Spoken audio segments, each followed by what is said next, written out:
Sharper Point Commentary, presented by Schwartz Laser Eye Center. As we headed into the winter of 2020, lots of threats were made against election officials in lots of places across the country, thanks to conspiracy theories that the presidential election was stolen from Donald Trump. Despite the infamous audit of Maricopa County's 2020 ballots, which was funded by Trump allies, showing that nothing funky happened here, we still somehow became the country's clearinghouse for cuckoo conspiracies, leading up to the 2022 election when Kari Lake took her turn claiming a stolen election after losing the governor's race to Katie Hobbs. Admittedly, 2022 didn't go as smoothly in that election as it should have in our county, but still, everybody who had trouble casting a ballot was offered the chance to vote before Election Day was over. But the damage was done, and crazies from across the country haven't been deterred by Kari Lake losing every 2022 court challenge, and they made threats against Maricopa County officials like County Supervisor Clint Hickman. Oh, Mr. Hickman, you're going to die.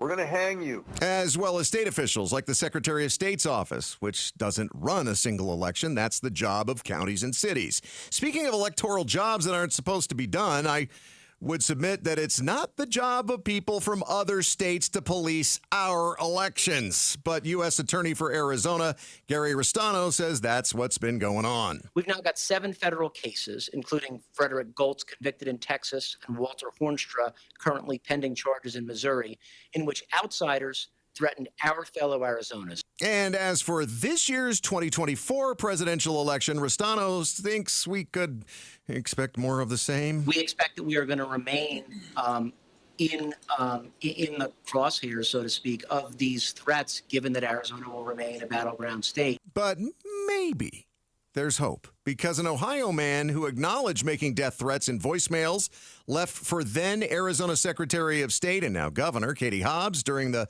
2022 election season was sentenced to 2.5 years in prison earlier this week. Joshua Russell of Bucyrus, Ohio, pleaded guilty last August here in Phoenix to a federal charge of making an interstate threat against Hobbs. Now, I don't think that this man getting 2.5 years in prison is going to lower the number of kooks coming out of the woodwork to threaten Arizonans just trying to help us vote. No, the hope part comes from this part of the story. Even though U.S. District Judge Stephen Logan concluded Russell must spend time in prison, saying he had traumatized people working in the Secretary of State's office, he did commend Russell for undergoing substance abuse treatment and other counseling since his arrest and getting his life in order.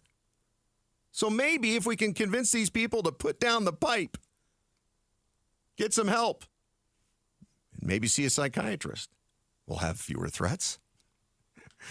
What are the chances of us convincing them to do that, though? Thanks for watching Sharper Point.